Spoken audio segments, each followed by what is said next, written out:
I'm going to show you how you can prune plants and make them grow in the direction that you want.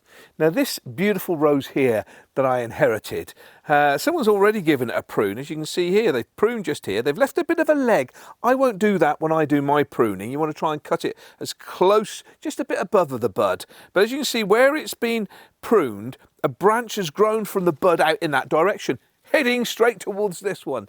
I could do with it growing into that space there. So I'm following it down to where the leaf joins a bit of a swelling on the stem. We call that a node.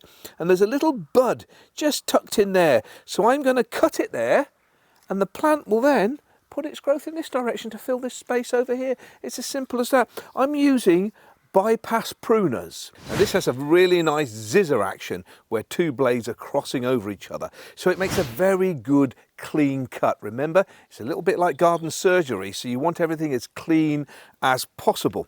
And when you do a cut, do it at a 45-degree angle. Don't cut it straight on.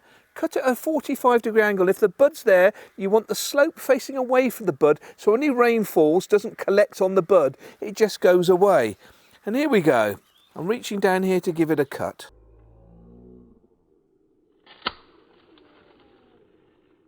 And while I'm at it, I'll also do a bit of deadheading. For more information on gardening and the right tools to use, just go to the website, ames-tools.co.uk.